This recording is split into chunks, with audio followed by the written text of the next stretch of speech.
Allez, on est heureux. Voilà, maintenant c'est une fois tous les 2 mois. C'est dommage que ça soit pas tous les mois parce qu'on aimerait vraiment pouvoir lire quelque chose de cette qualité tous les mois. Bonjour Thomas Hayden.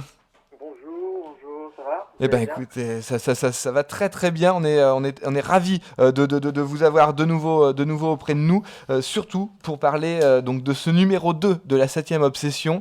Quand on se dit tiens un numéro spécial deuil et mélancolie, eh ben c'est peut-être pas forcément ce qui fait le plus rêver au premier abord. Et franchement, je suis tombé peut-être devant l'une des meilleures choses que j'ai lues et même en tant qu'objet, je trouve que là vous avez vraiment tout cartonné encore, mais encore au-dessus du premier numéro.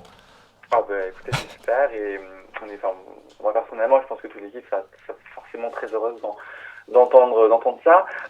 Non, je pense que Deuil et Mélancolie, c'est venu après les événements Bien sûr. du 13 novembre. Au départ, on partait sur un dossier sur Noël, bah, comme le dossier que vous avez vu en fait à l'intérieur du magazine. Normalement, il devait être en obsession, donc en fait au début du journal. Et après les événements du 13 novembre, alors qu'il nous restait à peine une semaine pour boucler, on a fait quelques nuits blanches, on va dire, pour réorganiser complètement le Bien chemin sûr. de fer. Et on s'est rendu compte que le numéro faisait l'éloge du deuil, que ce soit dans Mia Madre ou encore même dans Le Pont des Espions, ou même enfin, dans tous les films, et même notre hommage à Chantal Akerman aussi, avec Bien sûr. l'hommage de Cynthia Ma ou encore l'hommage de Marianne Lambert, qui a travaillé avec Ackerman, et même Sokurov, avec finalement sa vision endeuillée et mélancolique de l'avenir de la civilisation et de l'avenir du cinéma. Donc on a pensé finalement que Deuil et Mélancolie résonnerait plus avec le public, et surtout avec notre époque, surtout après les événements tragiques et absolument horribles et indicibles du 13 novembre. Donc c'est pour ça qu'on a un peu réorganisé, et on a quand même choisi le rose en couverture, qui était une proposition donc, du directeur artistique Joseph Guitard, qui nous a dit que le rose était aussi une couleur mélancolique mais assez vive. C'est-à-dire que ça permet un peu de contrebalancer la tristesse aussi de cette une et de ce numéro. Ah Voilà. oui, et ça donne vraiment un objet qui est mais juste beau. Moi, j'ai même pas trop envie de trop le tripoter parce que j'ai envie de le garder comme ça. C'est un livre. Voilà, c'est exactement ça. Et en plus de ça, je trouve que il y a eu par rapport au premier numéro justement, il y a peut-être eu un effort supplémentaire avec beaucoup plus de photos, peut-être un petit peu moins de texte. Alors je sais pas, peut-être qu'il y en a autant et qu'on le ressent différemment. Euh, Enfin voilà, en tout cas là je trouve que la mise en page est vraiment limpide et ça se lit encore plus facilement que le premier. Mais disons que je pense on a voulu, parce que forcément un numéro 1, ça a valeur aussi de test et a Bien valeur sûr. d'expérience aussi pour le numéro à venir. Et on s'est rendu compte que la maquette était plutôt réussie, mais qu'elle manquait encore de force et d'unité. Donc on a un peu raffermi tout ça, et surtout on a changé quelques typographies, quelques couleurs, et surtout on a rajouté un peu plus de visuels, plus d'images. Donc en fait il y a autant de texte dans le premier numéro, sauf qu'il n'y a plus de vignettes, il y a Voilà. plus de petites images. Et donc ce qui fait qu'il y a un équilibre plus important entre les images et le texte. Donc il y a cet effet comme ça où il n'y a plus d'images. Ce qui est vrai, parce que dans le premier numéro, les images étaient très grandes, donc elles prenaient beaucoup de place, mais en termes de chiffres, en termes de quantité, il y en avait moins. Mais dans le numéro 2, on a Ouais. effectivement rajouté plein de petites, ce qui fait que ça enrichit un peu plus visuellement le journal, en effet. Louis, je te donne la Oui, parole parce que toi, il y a déjà quelque chose qui. Après, on va évidemment rentrer dans le corps ouais, bien sûr. du magazine, mais il y a quelque chose qui t'a marqué. Mm, mm. C'est les textes incroyables.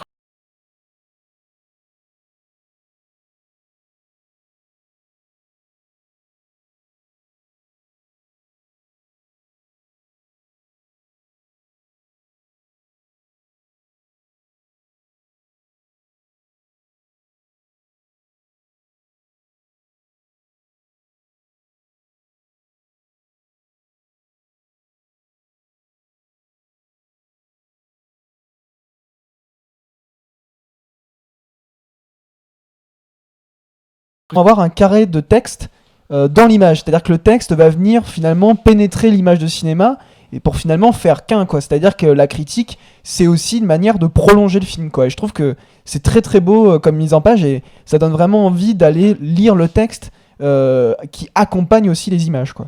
Non, effectivement, je pense que notre volonté, nous on pense que l'image, elle parle d'elle-même aussi, c'est-à-dire Bien que sûr. ces grandes images qu'on essaie de mettre en avant, qu'on choisit minutieusement, c'est aussi mettre en scène le film et puis aussi pour donner une certaine connotation au film et pour expliquer au lecteur pourquoi on le défend. Et donc c'est pour ça qu'il y a un choix d'image qui est assez minutieux, tout comme le texte aussi qui vient au centre et qui, comme vous dites, vient pénétrer l'image. Donc c'est un peu une synergie entre l'image et le texte. Donc effectivement c'est notre volonté et notre ambition. Donc si vous le ressentez comme ça, c'est juste parfait. Ouais, en tout cas, c'est aussi parce que c'est très réussi. Et puis tout simplement aussi, il faut le dire, c'est que c'est beau, quoi. C'est-à-dire que on est face à des images et du texte en couleur. Il y a beaucoup de finalement, c'est lumineux, quoi. Quand on ouvre ces pages. Et justement, parlons justement de ce qu'il y a à l'intérieur de ce numéro. Donc encore beaucoup de choses. Donc en couverture, on peut lire Sokourov par Sokourov, donc qui est en début de numéro. On a aussi un grand entretien que vous avez vous-même réalisé avec John Turturro par rapport au fait qu'il joue dans le dernier film de Nanni Moretti dont on a parlé en début d'émission. Donc justement, comment ça se fait que déjà dès le deuxième numéro, comment vous vous retrouvez avec John Turturro en entretien, un assez long entretien d'ailleurs, hein, qui est très intéressant. Oui, alors après ça s'est des histoires aussi d'attaché presse et puis bien sûr. Et puis aussi voilà, on présente le magazine et à un moment donné voilà, les attachés presse décident ou non de nous donner les entretiens ou pas. Maintenant, avec John Turturro, ce qui est amusant, c'est que d'habitude, interviewer les acteurs, c'est très compliqué parce que les acteurs n'ont pas toujours envie de parler. Souvent, ils sont un peu entre deux chaises, c'est-à-dire qu'ils sont pas non plus créateurs du film, donc ils osent pas non plus dire tout et n'importe quoi, de peur aussi de dire quelque chose de faux. Donc, et en même temps, ils sont aussi des représentants visuels du film. Donc, il y a une vraie problématique et généralement, les acteurs ne parlent pas beaucoup et c'est assez compliqué. Maintenant, pour John Turturro, on sentait, et moi j'ai senti qu'il voulait énormément parler des frères Cohen et aussi du rôle du cinéma dans notre société, surtout quand il dit que le cinéma a quelque chose d'assez communautaire. Et il dit qu'aujourd'hui les gens vont plus à la synagogue ni à l'église et que c'est bien qu'ils se retrouvent en groupe et donc en communauté au cinéma. Donc c'est assez amusant qu'un acteur de cet acabit, qui est vraiment connu, qui est un peu une idole aussi auprès des jeunes cinéphiles, comme ça s'exprime pendant 1 heure, parce que j'ai interviewé pendant 1 heure. C'est assez épatant, assez étonnant et en même temps c'est une parole qui est assez libre comme celle de Sokourov, mais comme celle de Desplechin, qui est aussi hors promo. Et ça, c'est vraiment ce qu'on peut faire le mieux, c'est-à-dire des longs entretiens sur 8 pages, même avec des gens assez connus comme Turturro ou Desplechin ou Sokourov, où pour le coup, ils sont un peu en roue libre gentiment et tout ce qu'ils disent, c'est vrai, quoi. Il y a une vraie vérité, une vérité dans tout ce qu'ils disent et c'est ça qui est vraiment passionnant.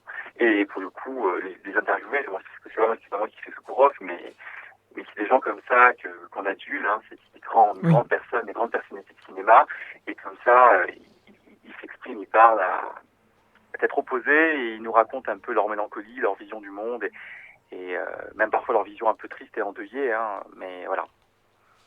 Exactement. En tout cas, on a beaucoup d'invités. Je suis désolé, Thomas Hayden, mais la 7e obsession, vraiment...